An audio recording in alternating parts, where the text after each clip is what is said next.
Welcome to the President's Diary, where we take a look at His Excellency Dr. Mohamed Irfaan Ali's week of activities. Coming off of the Christmas holiday weekend on Tuesday, His Excellency expressed his immense satisfaction with the Natural Resource Fund Bill prior to its presentation and eventual passage in the National Assembly. President Ali said the Natural Resource Fund Bill of 2021 will strengthen transparency, allowing any withdrawals from Guyana's sovereign wealth fund to be thoroughly scrutinized. The head of state, who provided clarity on the bill during a live broadcast, said the amendments will remove the extraordinary powers that were previously vested in the Minister of Finance. So the new bill drastically reduces the powers, functions, and responsibilities of the minister. It introduces a board of directors and grant the board almost all of the powers previously vested in the Minister of Finance. The president said the contents in the old act was laced with irregularities that had to be rectified. He labeled the previous legislation as severely deficient and void of a proper mandate to guide any investment of fund. That board will include the private sector participation, as well as participation by a nominee of the National Assembly. So the new act removed the powers from this sole individual, the Minister of Finance. And this was a core argument that we presented when we opposed the old bill. And that power responsibility is now vested in a board of directors, removed from the minister, now vested in a board of directors that is comprised of a multifaceted set of Guyanese that will bring different skill sets. The new act requires the finance minister to publish clear and detailed information of all revenues and receipts in the National Gazette within 3 months. These details will be later tabled in the National Assembly. Every single Guyanese will be able to understand what the formula is. They'll be able to do their own calculation.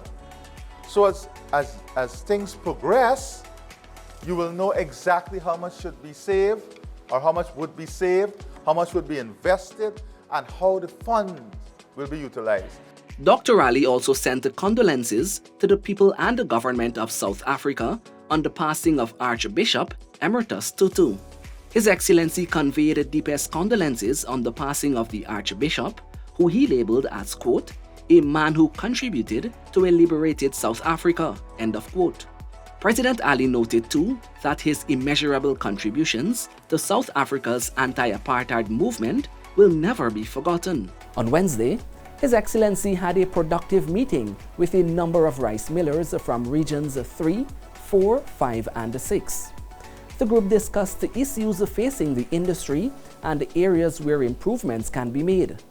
President Ali told the millers, who also export rice, that these enhancements would help them save money and time. The millers dubbed the meeting very productive and said they were impressed that the head of state found quick solutions. In the afternoon, President Ali met directors of Tulsi Prasad Limited, Rajesh and Vinod Prasad, at State House. The brothers discussed their developmental plans with the head of state, including the expansion of the company's ready-mix operation. The directors also highlighted their readiness to help push the infrastructural development of the country. Meanwhile, as government pushes its agriculture sector, His Excellency met with an overseas-based Guyanese family interested in expanding and boosting the capacity of their farm. Led by Ayana Irvin, the Magaral family of 7 discussed their agricultural plans with President Ali at State House.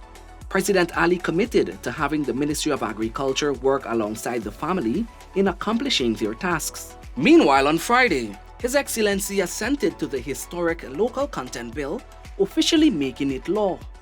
President Ali says the bill is alive and is the start of a dynamic journey. Wherever bold decision is needed, I will lead from the front. We, as a government, As a president, I'm not going to hide behind any curtain. We have to take this country forward. All of us as one. We have to ensure that we dismantle barriers and build a cohesive vehicle that moves forward for the benefit of this country. And this local content bill gives us the opportunity for Guyanese to win. It sets the framework for Guyanese to win. And that is what we're interested in. We're interested in Guyanese winning, and we know the people of Guyana. When the people of Guyana win, the world wins. The signing was witnessed by Senior Minister in the Office of the President with responsibility for finance, Dr. Ashni Singh, Attorney General and the Minister of Legal Affairs, Mohamed Irfaan Ali Nandlal, Senior Counsel, and the Minister within the Ministry of Public Works, Deodat Indar, as well as members of the private sector and the civil society.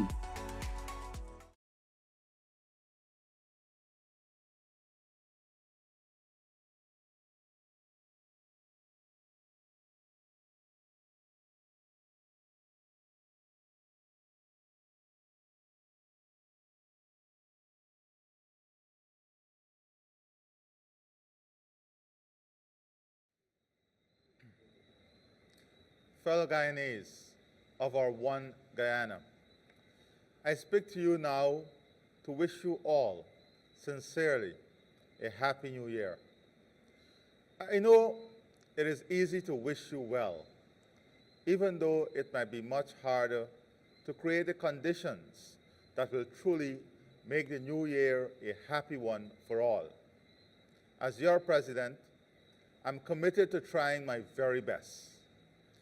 You would recognize that it requires genuine commitment and real resolve to put in place the programs and projects that uplift the quality of life and with it, the human spirit. I agreed to seek the presidency of our one nation because to the marrow in every bone of my body, I wanted to help fashion and implement policies that would benefit every person in Guyana, regardless of race, color, or creed. Having accepted your mandate for that task, I do not intend to be derailed, diverted, or deterred from it. It is for this very reason that my government and I have worked tirelessly to improve the lives of every single Guyanese person in the ways that matter most. In this regard, during the short 16 months that we have been in office, we have confronted the pandemic frontally, vaccinating over 441,000 persons across our country with first dose vaccines, and 317,000 persons with a second dose. And we've also administered booster shots to over 11,000 persons. We have distributed over $7.5 billion worth of COVID-19 relief cash grants to households across all 10 regions, injecting critical liquidity in the economy and providing a cash lifeline to households, so many of which were thrown into distress as a result of the pandemic. Distributed over $7.3 billion in flood relief cash grants to farmers and households to help them recover from the May-June floods of 2021. We removed punitive taxes on such things as electricity, water, medical and educational supplies, basic food items, and household necessities. Restored the Because We Care cash grant to parents of school-age children and expanded it to include children attending private schools, amounting to over $3.6 billion, benefiting 192,000 children. Restored the one-month tax-free bonus to members of the discipline services, while also granting one-off payments to workers in the health sector, and granting a 7% across-the-board increase to all central government employees. We made a one-off payment of $250,000 each to sugar workers who were severed, while we continue to work to reopen the sugar industry that was so callously closed by the previous government.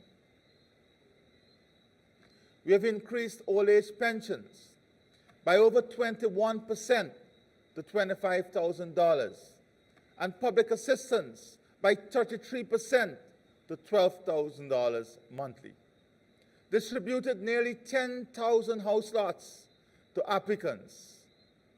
Started to construct over 20 new housing schemes in several regions of the country, including in such places as Edinburgh, Storville, Great Diamond, Golden Grove, Cummings Lodge, LBI, number 77 Village, number 79 Village, Region 10, among others. We launched the Gold Scholarship Program and awarded 6,000 to Guyanese students in all 10 regions. We built and opened a new interlink road between Eccles and Diamond and started construction on a new 4-lane highway from Mandela to Eccles. Furthermore, we have already advanced the procurement process for the continuation of the 4-lane highway from Eccles to Diamond Link. We launched the tender process for a new bridge across the Demra River, a new road from Linden to Mabura, the Mila Falls hydropower plant, and a power plant to be built on the Wales Development Authority, while work is also advancing on the historic Gas to Shore project. Fellow Guyanese, we also reduced serious crime to its lowest level in 10 years. We have had the highest seizure and interception of narcotics in a decade, and reduced road fatalities and fatal accidents to their lowest level in 16 years. The lowest level in 16 years. We have restored growth to our economy, lifting the non-oil economy out of a contraction of over 7% in 2020 to positive growth in 2021. Against this background of these very exciting developments, and even more exciting prospects that lie ahead, it would be remiss of me not to deplore the unseemly behavior of the opposition members of the National Assembly last Wednesday, when they resorted to violent threats and intimidation to stop a bill whose virtues they feared. The contempt to seize the Speaker's mace, the symbol of his authority over the conduct of the Assembly, and to surround the Minister of Finance, shouting in his face, was gross unparliamentary behavior that carried a dire warning. Mahatma Gandhi, one of the greatest fighters for political freedom and human and civil rights, warned that, and I quote, "Intolerance is itself a form of violence and an obstacle to the growth of a true democratic spirit." What we witnessed in the National Assembly was not only a violent assault on democracy, but a blatant disrespect for the highest lawmaking institution of our nation. If persons charged with the responsibility for the conduct of the nation's business resort to violence and intimidation, what example do they give to the nation, especially to the young? Our nation must not be hobbled by those trapped in a culture of violence and intimidation, whose only contribution to the national debate is physical confrontation. My brothers and sisters, it is worth saying a few words about the real cause of the undignified actions of members of the opposition in the National Assembly.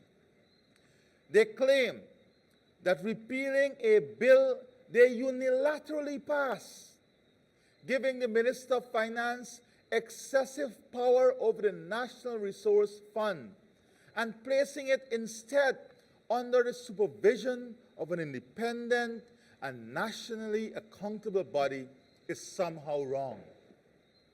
Yet, every children would know that if a government wished to steal from the NRF, the best way to do it would be to remain with the APNU-AFC proposal and to leave the Minister of Finance in control with little or no oversight.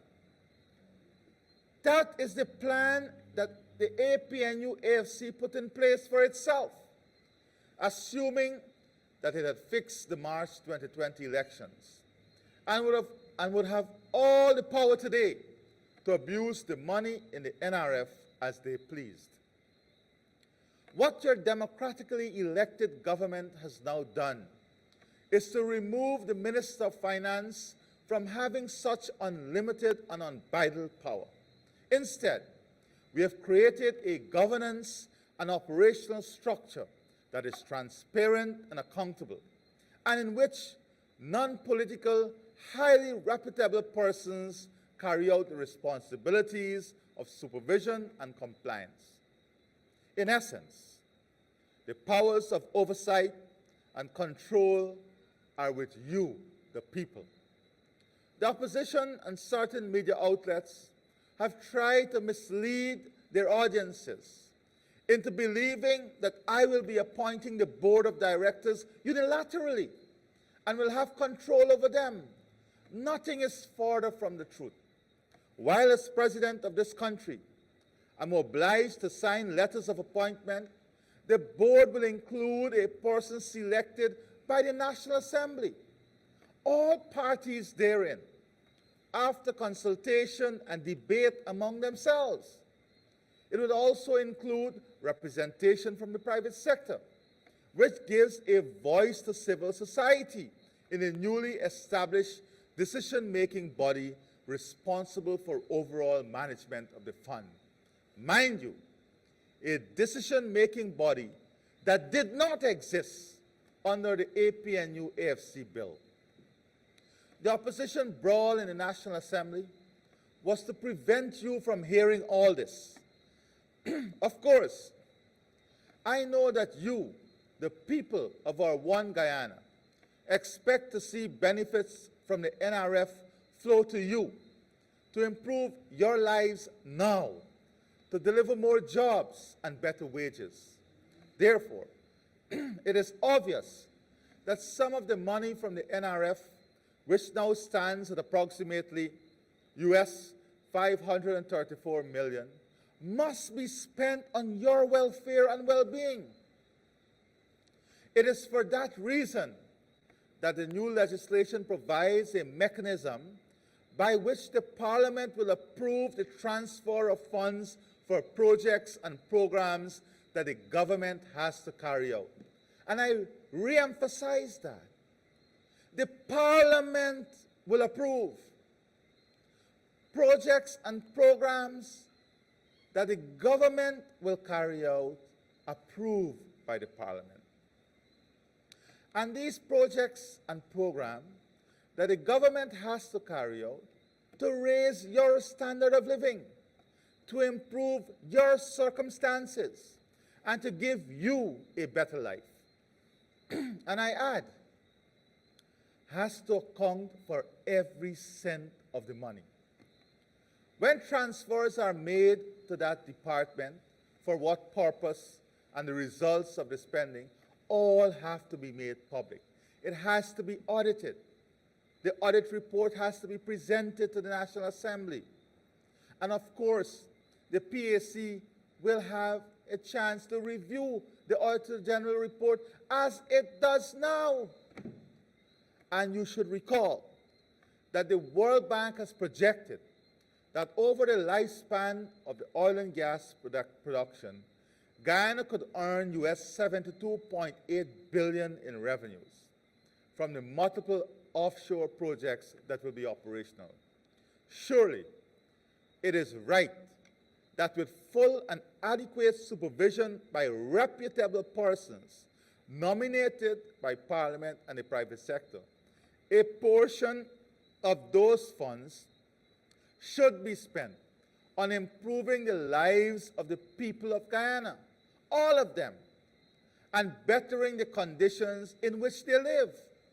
Sadly, but truly, that is what the opposition parties fear. They believe that if your government delivers the development, the betterment, the advancement you want and deserve, they might become irrelevant. They do not regard politics as a contention for better policies and governance. They regard politics as nothing more or less than a battle for power. That is why we had a display in the National Assembly of violence and intimidation. That is their default strategy, to whip up antagonism and hostility based on misrepresentation, misbehavior, and mischief. My brothers and sisters, that is their game. Your government will not play it. I repeat, your government will not play it. As the President of Guyana and of all Guyanese people, without exception, I will not be distracted from the goal of building a one Guyana, in which all our people enjoy equality of opportunity, and a pathway to prosperity. I've said it before, and I say it again now. I do not want a rich Guyana of poor people. Yes, Guyana must be rich so that never again should we be among the poorest in the world. Never again should our poor have to be nomads seeking survival in other parts of the world. Never again must we be subjected to insults and contempt. But our people must share in the benefits of the wealth that is now Guyana's, and sharing it without fear or favor. It is a right of their birth and a right that has been earned by them and their foreparents, who toiled, sweated, and sacrificed to make Guyana their beloved homeland. I know that underlying the strategy of intimidation by certain persons in the opposition, and let me be clear, not all of them, there is a desire to exploit the old boogie of race and racism. But I repeat what I've stated from the very first minute of my presidency. Racism and racial discrimination have no place in a one Guyana nation. As one people, we cannot advance our country and improve our lives until we do it together. For 187 years, we have lived together, worked together, studied together, and played together. In unity, we shared our Lance Gibbs and Joe Solomon. Collectively, we cheered for Rohan Kanai and Roy Fredericks. As one, we cheered for Clive Lloyd and Alvin Kali-Turan. In common, we cheered for Ramnere Sarwan and Carl Hooper. In our cheering and support, we cheered for our own, paying no attention to their race and every attention to the national pride they represented. That symbolized in the most telling and compelling way that we have one common bond and shared aspirations. We all want to move in the same direction towards a better future for ourselves, our children, and our grandchildren. I believe with all my heart and soul that this is what the people of our one Guyana want. And it is what your government and me personally are committed to delivering. I also say this. Whenever old, outdated, and outmoded expressions of racism and division raise their ugly heads, what renews my hope and strengthens my resolve is our young people, who, like me, have different, more productive attitudes, beliefs, and openness about our way forward. So as darkness sets out the old year and the brightness rises on the new, I announce that I propose two things, two urgent actions. First, I want to create a new educational and work opportunity, new educational and work opportunities for young professionals in our country. I want them to gain experience and to become educated and trained to be owners and managers of all sectors of our society. While at the same time, we must rely on foreign know-how in the oil and gas sector. The ground must be ready now for young Guyanese to assume those positions, regardless of their race, color, or creed. The ministers of government have already been advised to implement policies throughout their ministries and departments, and in the award of scholarships and the building out of training institutions to this effect. The second thing that I announce now is my intention as president to hold meetings and engage with individually organized groups of young people, including the youth arms of all political parties, starting as soon as these can be arranged. I want to hear their views. I want to learn how they think we should shape the future of our one Guyana, how they think also we should shape the future of our one Guyana. I want to dialogue with them about the kind of country they wish to inherit and how they will advance it. My fellow countrymen, the next generation must be better than this one. If not, our country will regress, not progress. When I look at my little son in all his innocence, I want the best for him. One that is free of racism, discrimination, and violence. One that is firmly set on the path of harmonious relations and equity for all Guyanese. I know that every parent wants the same thing for their children. I turn now to two of the main threats that Guyana continues to face, along with the rest of the world: the continuing COVID-19 pandemic and the supply chain crisis. We have had 39,238 infected persons, of whom, sadly, 1,051 died. In other words, 2.6% of the infected persons died. The low number in comparison to many other countries is a tribute to the government's timely actions and to the health workers, particularly those in the front line who provided unselfish care. We continue to be grateful to our health workers and to thank them for their outstanding service. Similarly, we mourn with the families and friends of the 1,051 persons who succumbed to the dreaded disease. Every life is precious, and my government is doing all in its power to provide the equipment, including ventilators, vaccines, and medical facilities to curb infections. No effort will be spared until the pandemic is ended, here and everywhere else in the world. I use this opportunity to call on unvaccinated persons to overcome their fear of inoculation. The evidence from both within Guyana and across the globe, the global community, is that vaccines save lives and give protection against new variants, such as Omicron, which is far more transmissible than the original virus and its Delta variant. We all want a life free of fear and free of masks, a life in which we can mix freely, embrace our elderly, travel to see our families, and welcome our relatives and friends to our homes.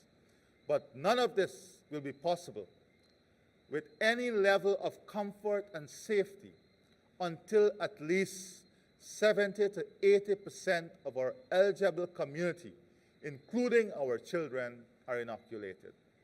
I urge everyone who is not vaccinated to reconsider their position in their own interests, their families' interests, and the interests of our homeland. This is another battle we can only win together. With regard to the global supply chain, the goods that we import for consumption and production, COVID-19 has disrupted the process, adversely impacting the world. It is disturbing our development plans. It is also causing an increase in the goods we import, hiking shipping costs from US $2,000 per container at the beginning of 2021 to US $20,000 by the end of this year, not only for Guyana, but for every country. There have also been massive delays in the transportation of delivery of cargo. All this has pushed up prices for goods and consumable items internationally, and Guyana is no exception. Tackling this issue requires new and creative measures, which my government has either started to put in place or in the process of implementing. I do not promise that we can solve all aspects of the problem alone. It is a global challenge, but I do pledge this: my government will lose no time in seeking ways to ease the strain on the people of Guyana. In collaboration with the private sector, we will roll out strategies early in the new year to alleviate the problem as best we can. My fellow Guyanese, following the ICJ ruling on the jurisdiction in the case regarding the Guyana-Venezuela controversy, we have been putting all our efforts in preparing to submit a memorial on the merits of our case by March 8, 2022. We will not rest in our efforts to preserve our sovereignty and territorial integrity. Equally, we will continue to be a responsible member of the international community, enhancing our profile at the regional and international levels. So as the new year brings rebirth, renewal, and reinvigoration, I call on all Guyanese to join me in taking our beloved nation to a higher destiny and a noble expression of our oneness from which all will benefit, thrive, and prosper. I wish you a happy new year. Let us make 2022 a year of joy and progress. God bless our beloved Guyana. God bless our one nation. God bless you. I thank you and continue to be safe.